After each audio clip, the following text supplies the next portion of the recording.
اكيد سألت نفسك قبل كده ازاي الكمبيوتر بيعرف ان الايميل ده سبام ولا لا، او ازاي حاجة زي نتفليكس بتقدر تقترح لك اللي انت هتتفرج عليه بعد كده. السر في معادلة بسيطة جدا اسمها لوجيستيك ريجريشن. في الحكاية دي هنعرف مع بعض ازاي تستخدم معادلة اللوجيستيك ريجريشن عشان تبني موديل ذكاء صناعي بنفسك، ومش هتحتاج في الموضوع ده غير يدوب جهازك العادي. هنفهم مع بعض خطوة بخطوة ازاي بتشتغل علشان تشوف بنفسك ان مفيش اي سحر في الموضوع، واخيرا امتى تستخدمها وايه الفرق بينها وبين باقي معادلات الذكاء الصناعي. ولو انت مش متابع معانا سلسلة تعلم الذكاء الصناعي من الاول، انصحك ترجع للحلقات اللي فاتت عشان تبقى فاهم معظم المفاهيم اللي احنا هنتكلم فيها دلوقتي. ويلا نبدأ. اول خطوة، انا عملت ملف بايثون جديد فاضي، وكالعادة هنستخدم المكتبة دي اللي فيها تقريبا كل الخوارزميات والمعادلات اللي ممكن تحتاجها علشان تبني موديل ذكاء صناعي. وبعد كده يجي جزء تجهيز البيانات. هنشتغل على مجموعة بيانات فيها حوالي 80,000 ريفيو من موقع IMDb. وأي مهندس ذكاء صناعي قبل ما يبدأ لازم يقسم البيانات لجزئين، جزء للتدريب وجزء للاختبار، علشان نقيس دقة الموديل ده بعد ما يتدرب. ولكن احنا ما نقدرش نستخدم البيانات دي على وضعها الحالي. ليه؟ لأن الريفيوز دي عبارة عن نصوص، والكمبيوتر ما بيفهمش غير أرقام. علشان كده لازم نعمل عملية على البيانات دي اسمها فيكتورايزيشن، ومش محتاج تدور كتير. المكتبة نفسها بتوفر كلاس جاهز بيحول النصوص لسبير ماتريكس، أو بالعربي مصفوفة متعددة الأبعاد.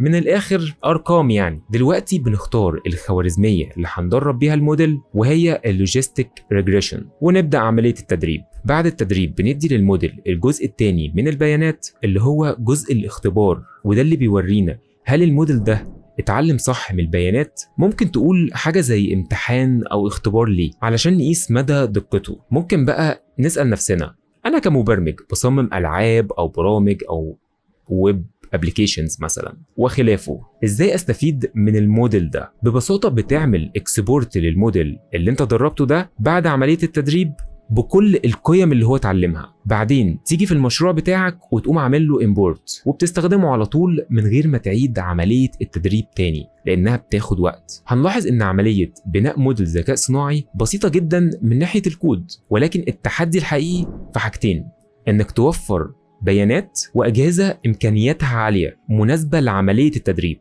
مثلا تدريب الموديل ده على 80,000 ريفيو على إمكانيات جهازي خد 5 دقايق، لكن في الواقع الشركات بتتعامل مع ملايين ريفيوز، وساعتها بتحتاج أجهزة أكبر وبالتالي وقت أطول. عشان كده في الفترة الأخرانية أنت بتشوف في الأخبار دايما إن في قتال ما بين معظم الشركات على امتلاك التكنولوجيا والطاقة. وطبعا اللي متابعنا على كودكس لاين عارف ان احنا هنا مش بنشرح الحاجة وخلاص. هو ده اللي انت فالح فيه، تلوكلو، انما تشتغل مفيش شغل. شخر يا واد الطوال، نملي كده يا واد وقول كلام يا. احنا بنحب نفهم الحاجة وازاي بتشتغل، علشان كده يلا بينا نفهم معادلة اللوجيستيك ريجريشن بتشتغل ازاي، والكمبيوتر بيعمل ايه بالظبط، خطوة بخطوة وعلى الورق. خلينا نبدأ بالبيانات الاول. ليه؟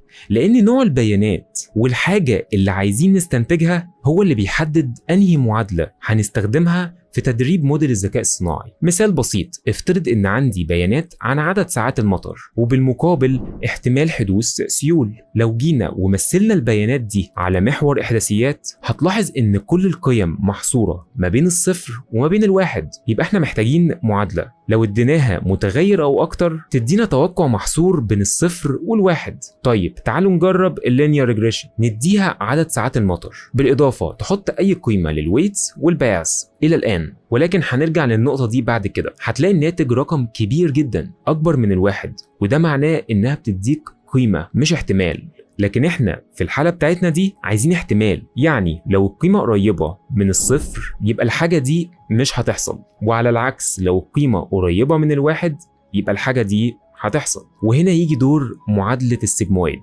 المعادلة دي بتحول أي رقم لقيمة محصورة بين الصفر والواحد، ولو دمجناها مع اللينير ريجريشن هنحصل على اللوجيستيك ريجريشن.